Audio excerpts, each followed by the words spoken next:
Greetings viewers, if you click the video link, you're here to listen to me talk about the Hogue extended cylinder release for Smith & Wesson revolvers. So I've got two revolvers here in front of you. You should have seen this TR8 in the review I did last week, and the Smith & Wesson Governor here that I did in a previous review. I ordered this directly from Hogue. It seemed like every single other website was sold out.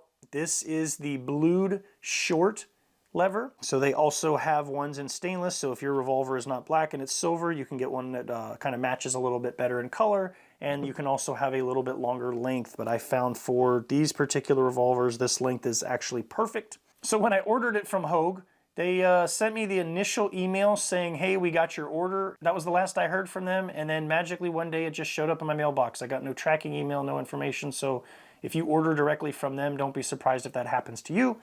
But I did get them. I ordered two, and I've already installed one, as you can see, so I'm going to go over the process of installing the second one with you, and we'll talk about it. So we open up the bag, and we'll see what we get here. We have a piece. That's it.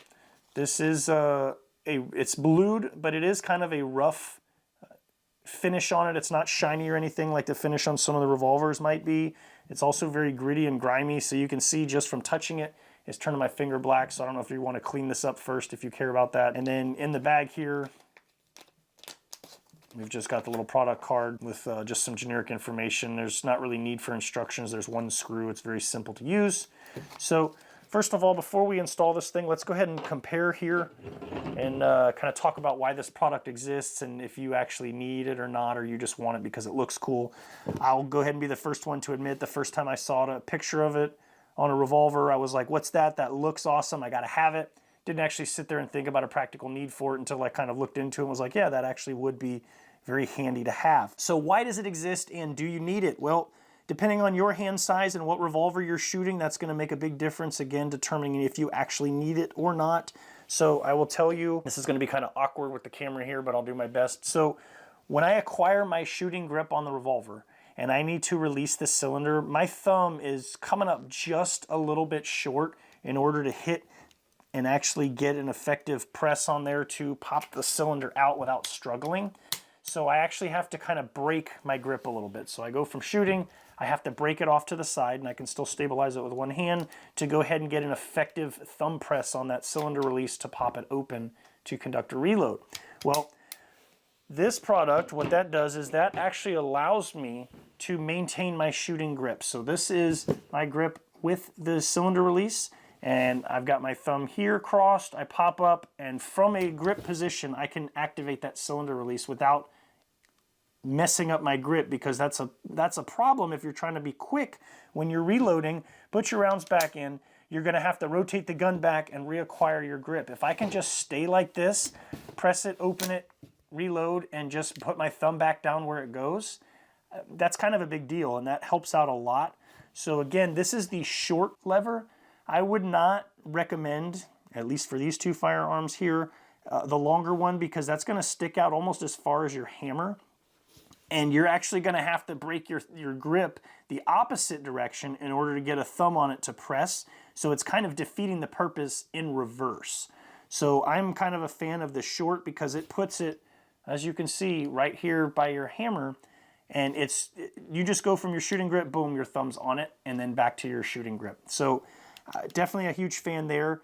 One thing you may want to keep in mind, if you're planning on putting this on a gun that you want to carry, you need to kind of pay attention to your holster and check where it actually covers and kind of goes, and this isn't going to interfere with it, because it's either not going to work at all or you're going to have to modify your holster. And I imagine if you have a nice fancy expensive leather one, you're probably not going to want to start hacking on it just to make a cutout for this. So keep that in mind. Pay attention to whatever holster you're using before buying this, and see if that's something you're willing to if it's going to cause an issue, and if it's something that you're willing to deal with or modify in order to make the accommodations for it. Let's go ahead and just talk about installing this thing. It's probably one of the easiest things you can do. You do not have to have a gunsmith for this.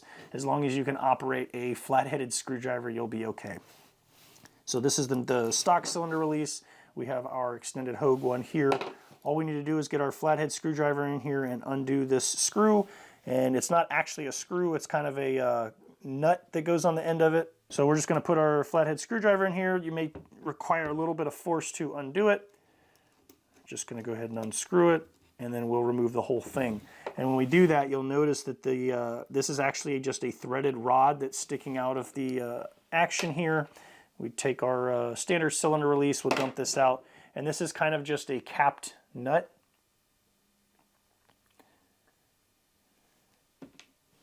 So if you've never taken that off before, it might be a little bit grimy in there, so this would be a good chance for you to clean that out, wipe it down, put some oil or frog lube or whatever you use to clean your firearms, get it in there so it helps smooth out the movement of this a little bit. And the only thing we have to do is, if you look on the inside of this part, it is got a, you can see that space there, so it's going to go down in this channel here. So you're just going to orient it over the threaded nut there and then kind of wiggle it into place so that that lines up inside that channel. So the next thing we're going to do is, I have applied a little bit of blue Loctite to the threads on the inside of this little captured nut. We're just going to drop that down through the little hole there over the threaded rod. Put my flathead screwdriver on it. What I like to do with stuff like this is I'm going to spin it backwards. You'll feel it kind of click and it'll kind of land in place, and then all we're going to do is just tighten it back down, turning it to the right.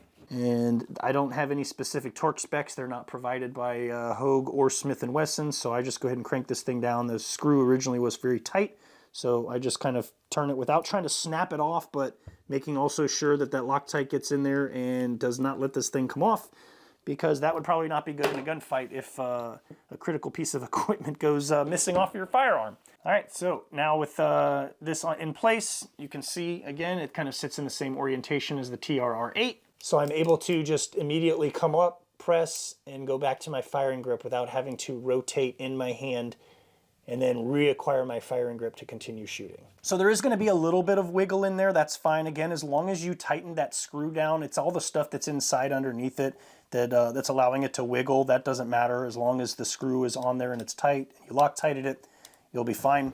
So as I mentioned in my review of this gun, this is the one I use when I'm kind of out on my property mowing the grass or just walking around, using it for snakes or other larger creatures.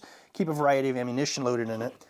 So when I'm wearing it on my hip, this is the leather holster that I use. It's made by Galco. And so like I mentioned, this could cause some interference issues with your specific holster. With this one, it does not.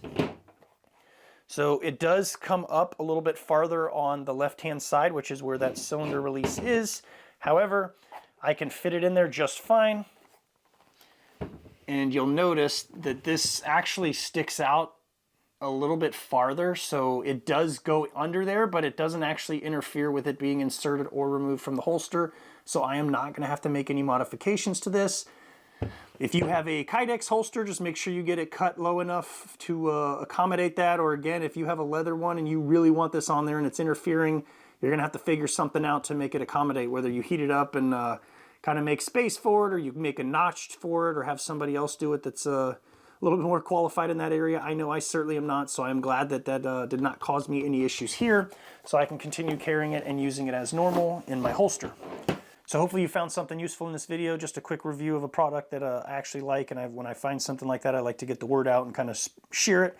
Maybe you don't even know this product exists, but now you do. You know how it works, you know how to install it, and you're also aware of some potential problems with the holsters you could encounter. So I'm going to go ahead and call it here. Thank you for watching, and we'll catch you in the next video.